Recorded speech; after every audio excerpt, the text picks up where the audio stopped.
你呢是会在后面找到一个跟你可以共同组合钱币时的一个状态的人事物。第2个月份你要准备开始了，会有人来找你，或者是会有一些契机，或者是你要了解你的对手在跟你下什么样的一盘棋。你要的是更高的理想，更高的这个标准。这个季度每个月份的过程当中你都要扛起所有的责任，不要担心在这中间的过程当中，你曾经在过往失去什么，你还是要持续保持这个冲刺的状态哦，这个速度不能慢下来哦。在这边所立下的目标，在未来你还是要持续维持这样的状态。你现在所做的这个状态就是正确的学生，你不要怀疑，你不要紧张啊，处女座的朋友们，你除了不能急，不能躁，因为这个是一个 patient， 聆听你自己内在的声音，你会做出对你最适切的决定。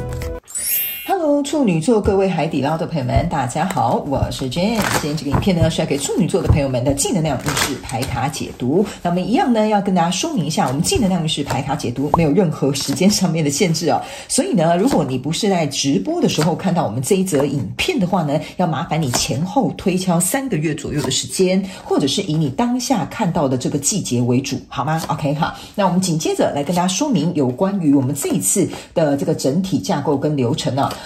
正能量运势牌卡解读，我们这一次会分为上下半场。上半场的部分呢，会来跟大家说明有关于各个月份的能量场的一些状况以及概述。接着呢，我们就会来跟大家说明有关于在每个月份你可能要学习哪些实际的人生课题。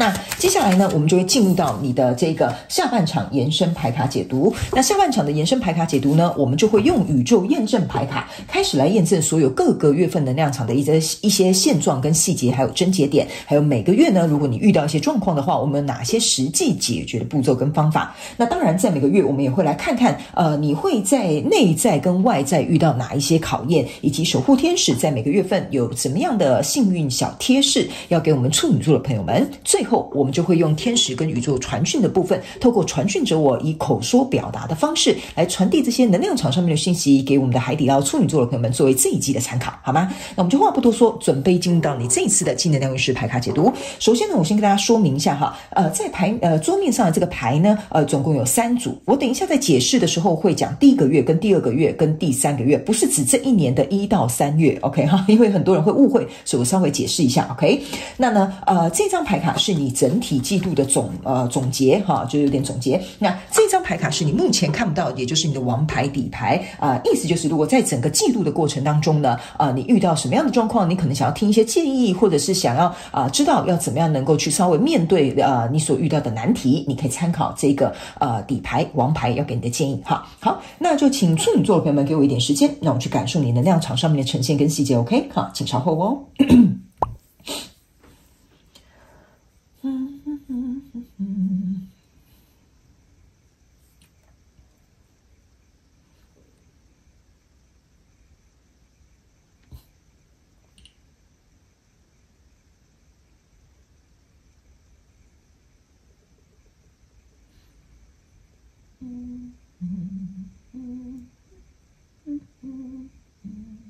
OK， 好，行，不好意思，处女座，时间稍微久一点点哈，因为我会感觉呢，你这一次的正能量运势牌卡解读跟你自己内心的，我刚刚为什么会停这么久哈？原因是，比较有点像是在诉说你内心的这个。心态上或者是你思想上面的一个转变，会是你这一季的一个重点。所以刚刚好，我有点去读看看哈，感受一下你的脑袋里面到底发生了什么事情哈。OK 好，所以呢，花比较久的时间，我们一起来看。OK， 我就一个月来跟你解释。OK， 首先呢，在第1个月份呢，你抽到这个是宝剑女王以及钱币2，然后还有这个是宝剑6。我个人会感觉这3张牌卡在你第1个月份出现的时候呢，我会认为呢，你已经准备好要把自己的内心的一些思绪啦，或者是一些感受啦，或者是过去你经历的一些相关状况人数，准备要打包了。意思就是你要朝向一个新的方向。那我个人会感觉有极小部分的处女座的朋友们，你大概在3个月，就是前3个月，就是这一季的前3个月，你花蛮多时间在整理你自己内在的一个状态。比如说对于工作的态度啦，比如说感情可能在处理啦，或者是比如说你自己在规划人生，比如说下半场或之后的这个状态呀，你大概会花2到3个月左右的时候去厘清你自己。那某部分的这些海底捞的朋友们那2到3个月的沉淀是必要的。特别是我会感觉哈，你甚至可能也没有做什么事，可能就放轻松啦、发呆啦，让日子得过且过啦。这其实对你来讲都是一个蛮好的充电的时刻。为什么呢？因为你这张宝剑六啊，上面是拖着一个尸体的，有一点像是说呢，你可能也会懒懒的打不起，就是没什么劲哈，或者是打不起精神哈。你就是觉得说好，我就让这个事情随着时间慢慢的去移动这样。所以这个宝剑六有点像是说，这个篇章即将要准备结束了，你要从这个宝剑六要准备走到这个宝剑七了 ，OK 哈。但是呢，因为这个还在滑行哈，你可以感觉一下，它好像就是还在滑，还在这个河上面这样子滑哈，所以呢，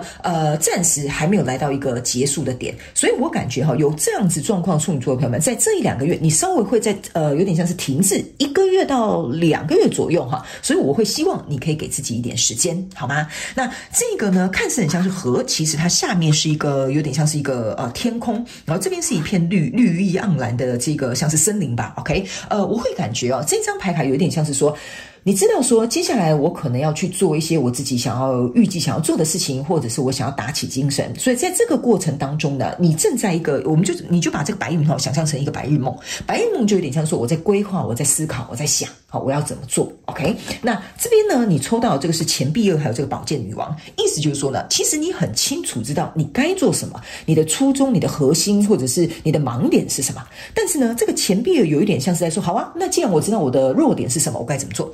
我的盲点是什么？我要怎么跨越？好，或者是我跟这个段关系要不要继续下去？好，或者是我现在正在筛选一些什么？其实你是有宝剑女王的气势 ，OK 哈。只是说呢，我不知道为什么哈，这边这个内心活动有一点像是说，那以前的错啊，我不想再犯了，或者是以后啊，我希望能够更好。所以我总觉得哈，你前2到3个月在经历一些，我觉得怎么讲，就是在。不好意思哈，你这一次的净能量运势牌卡解读，我可能有些时候会停顿一下，因为我想要去，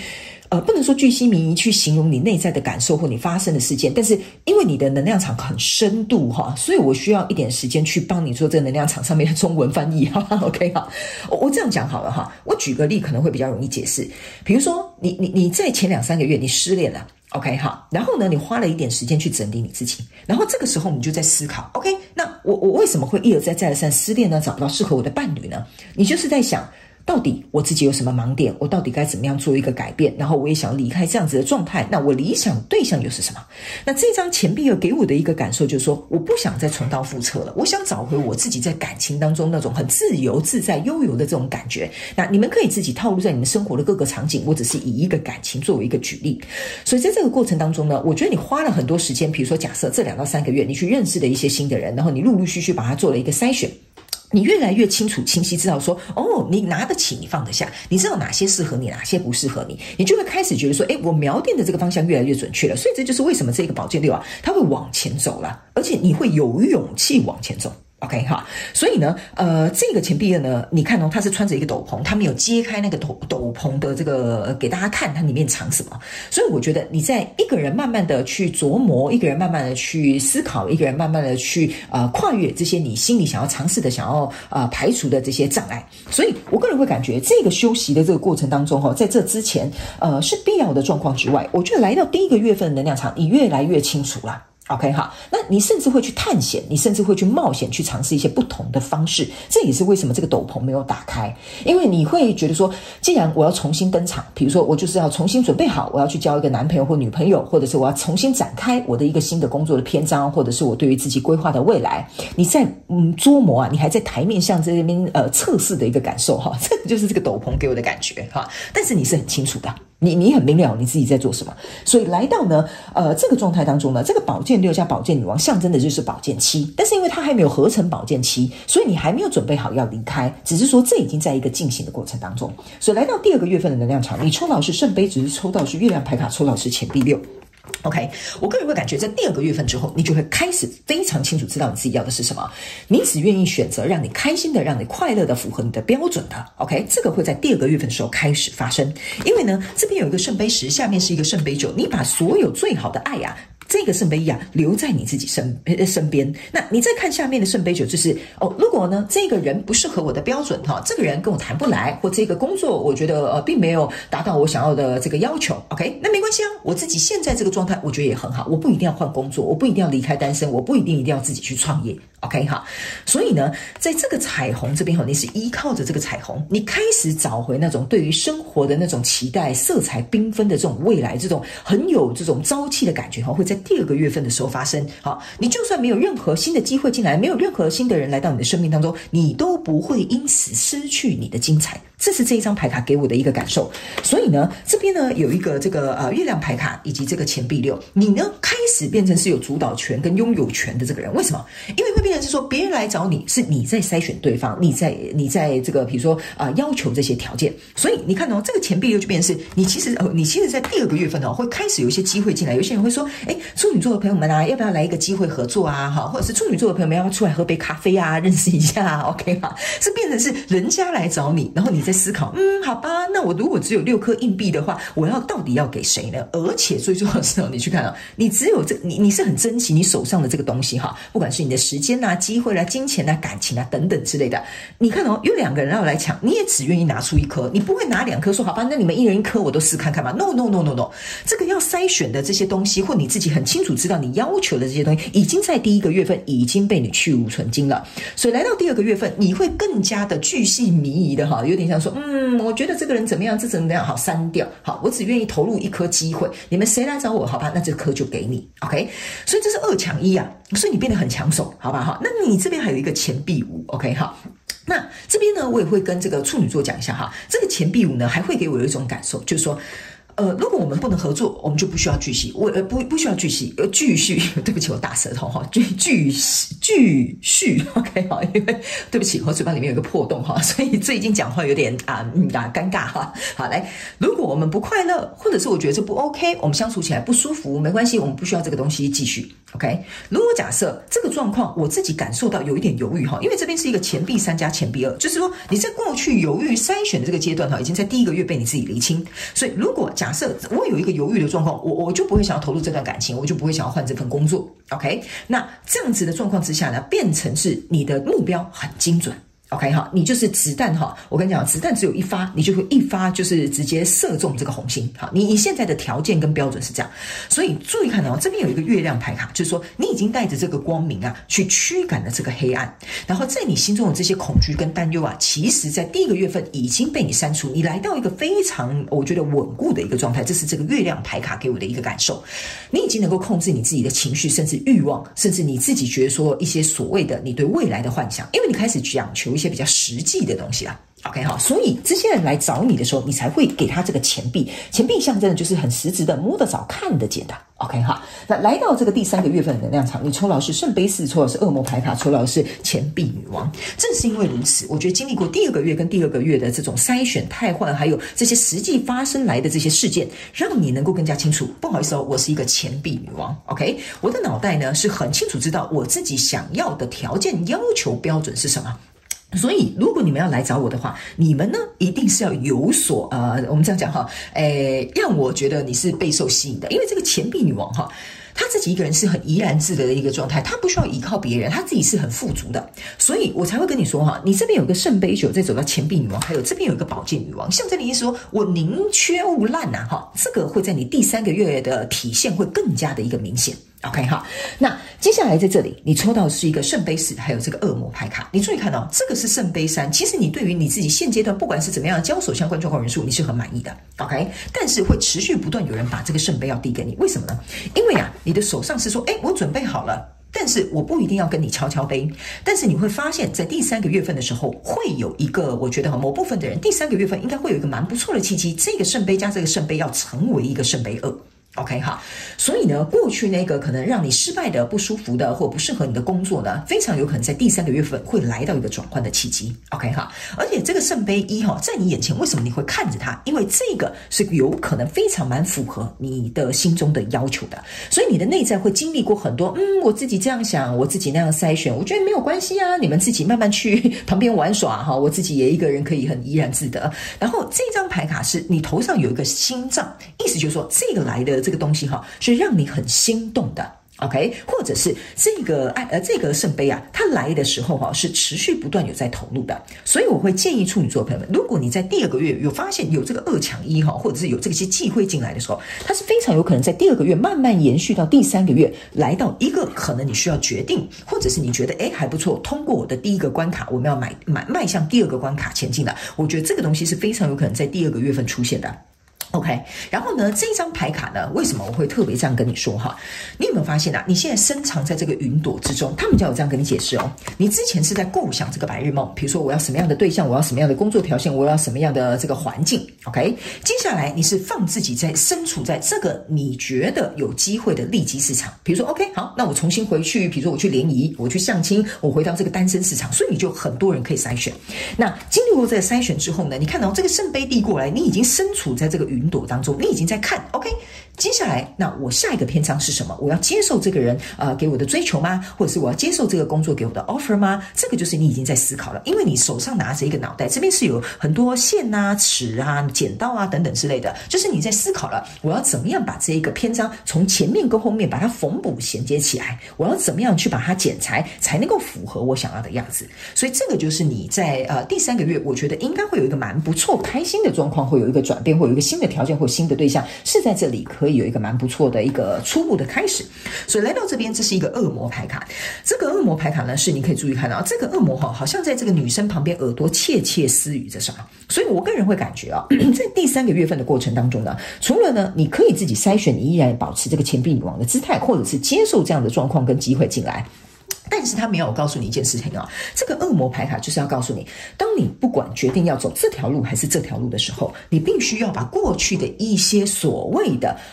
这个错误去把它放下，所谓的模式去把它放下，敞开心胸去接受你想要接受的这些挑战，或者是你生活当中新拥有的想要的这个面向，好不好？这个恶魔牌卡给我有一种感觉，就是不要被过去所捆绑了，是时候该往新的方向去前进了。你本来就值得你拥有你心中想要去架构的这个蓝图，因为你很值得 OK 哈。所以我个人会感觉这个状况其实是蛮不错的，你大部分的状态是跟你内心层面的活动跟思考还有重新整理有关。因为你整个季度的过程来讲呢，你的总牌卡是这一张总结牌卡，是这个圣杯骑士。圣杯骑士的意思就是说，我愿意在哪里倒下我的圣杯。好，你不要忘了你在这边拿着你的圣杯，我愿意在哪里能够去分享我的资源，去灌溉我的爱，或者是去付出我的努力。这个是你这一整个季度你要去注意的。因为呢，你看这个月亮已经在这个后面了，象征的就是说，你在过去你所梳理的，或者是过去不好的经验的等等，这已经要被你放到后头了，你已经准备开始要有一个全新的一个形态出现在你的生活当中。OK 哈，所以呢，我觉得这比较有点像是你内心的活动，还有实际的这些事件来测试你内心的这个状态是否 get ready 啦。OK 哈，好，那接下来呢，我们来看一下，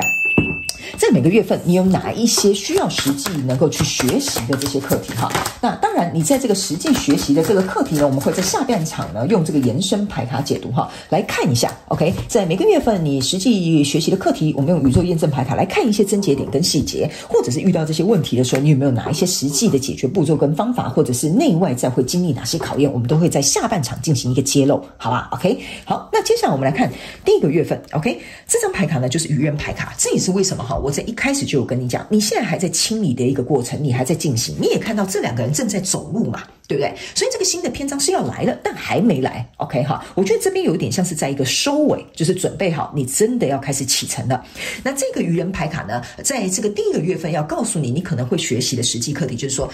这个新的旅程不是说有新的人来，新的工作机会，或者是新的一些状况出现，我才会踏上新的旅程，不是的。这个新的旅程，你在这个月要学习的就是说，你要去走向那个新的旅程，那个新的旅程才会因为你而展开。所以如果假设你在这边，我刚刚有讲了，有一些处女座的朋友们很小众，你呢可能花前面甚至更前面2-3个月都在处理这些重新开始跟调整跟思索这些东西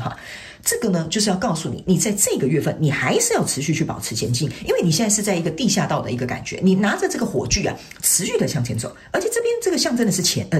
杖2，那你这边又有一个钱币2，意思就是说你还在琢磨，你还在筛选，你还在搞清楚你自己内在的需求是什么，你自己内在的想法是什么，你自己到底想要什么，不要什么，这个是在你第一个月份你还在实际学习的一个课题。所以我刚刚才会很敢跟你讲，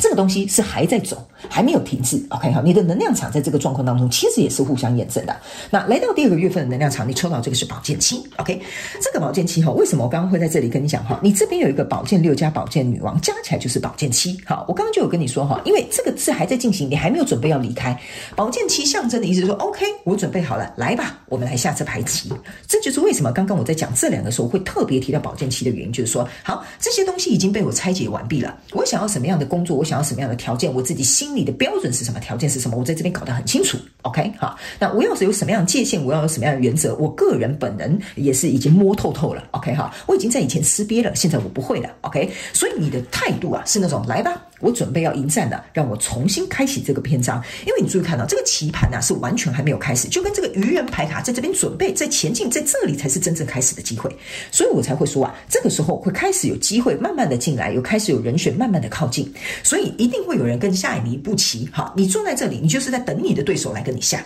OK 好，那这边我会特别告诉你一件事情就是说这2个宝剑2跟钱币2还有权杖2这些东西呢，很犹豫不决的这些东西，或你搞不清楚的这些东西，在第2个月份它会下好离手，你会很清楚。所以在第2个月份的就是你要清楚来看见，你来找你的怎么讲，应该说你要清楚去看见来到你身边的事件，来到你身边的这些相关状况、人事物、事件、梦想或目标 OK 哈，你要开始跟他们呢进行一个怎么讲对战 OK 哈，就是说你在这边设这么多标准跟关卡，你思考这么多了，你不想要重蹈覆辙这些东西，那这些人可不可以跟你下赢这步棋？这些人是不是你的对手？这个就是你在第2个月份你要去学习好的。因为比如说假设好了，你开始对于伴侣有一些标准，这个人是不是你的对手？他能不能过关斩将，在这么多众多追求者过程当中成为那个唯一的那一个？OK 哈，那这么多的工作，你能不能去筛选出来我先筛第一批，哪些工作是不适合我的，哪些条件我 OK 的，哪些是我愿意去面试的，哪些才是我真正要去跟他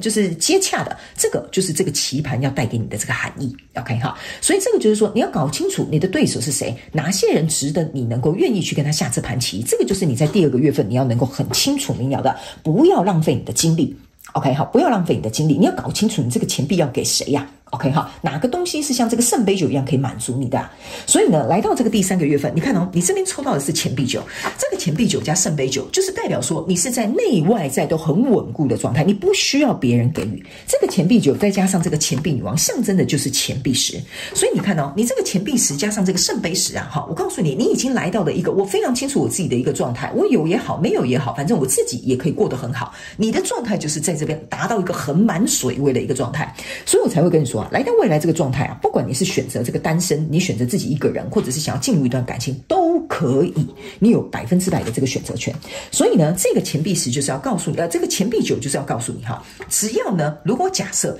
你现在在第3个月份接受的这个相关状况、人数、事件、梦想或目标，如果他没有办法朝向同一个目标，因为这是一艘船嘛，你不要忘了你本身也是在这个航行的过程当中，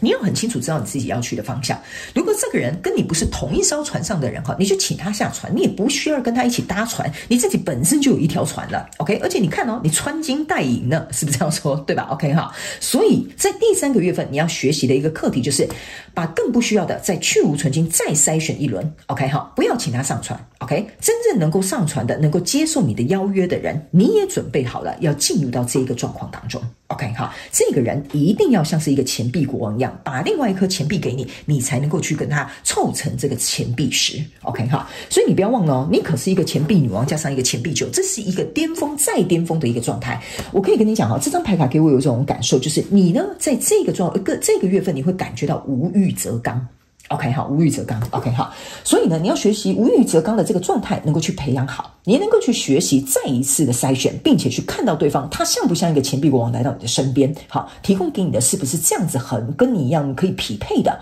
可以平等的这个状态？我觉得这是很重要你要学习的课题。那整个季度的过程当中，你抽到这张牌卡是权杖五，权杖五这一张牌卡是一堆人他被吊在上面，然后要被火烧了哈。权杖五其实象征的意思就是说，你在这3个月的过程当中会进行另外一场的磨练。这就是你要实际学习的课题 OK 哈，不能来者不拒不能说什么样样的条件你都接受了，不能说你心里好像有点犹豫有点挣扎，觉得这个还可以吧，你就勉勉强强放低你自己的这个标准跟条件，或者是往后退，就接受了别人给你跨越这个界限的这个状态。No，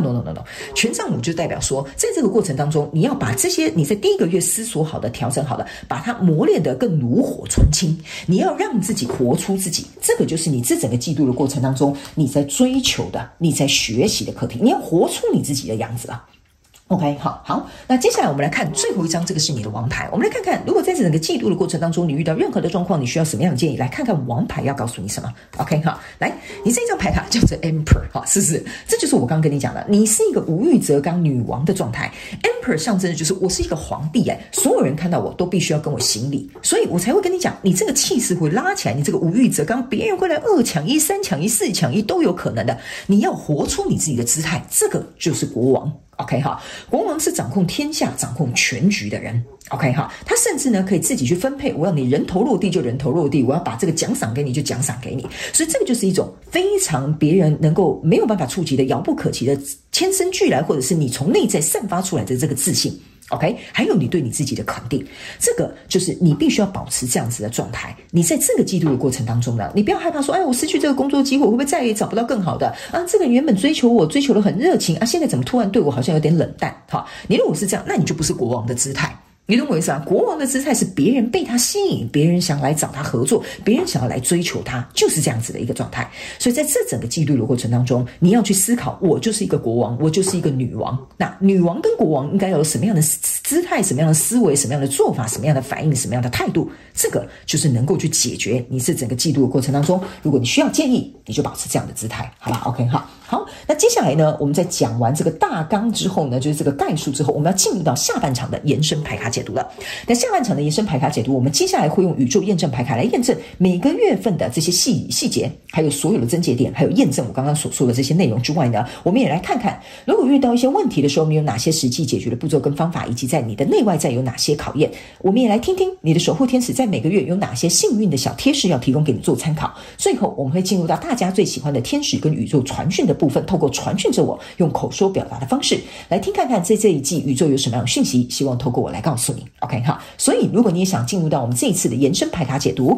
欢迎你来到影片下方的资讯栏，我们延伸牌卡解读的这个连结就在影片下方的资讯栏，我们会公布，你可以点进去。OK 好，所以欢迎你来加入，然后也欢迎你来进入到我们下半场延伸牌卡解读更多细节的呈现。OK， 那这边以上半场提供给所有处女座海底捞的朋友们这些资讯，希望也能够为你带来一点帮助，也非常感谢处女座的朋友们来收看我的影片，也希望你会喜欢。那我们就下半场见咯，拜拜。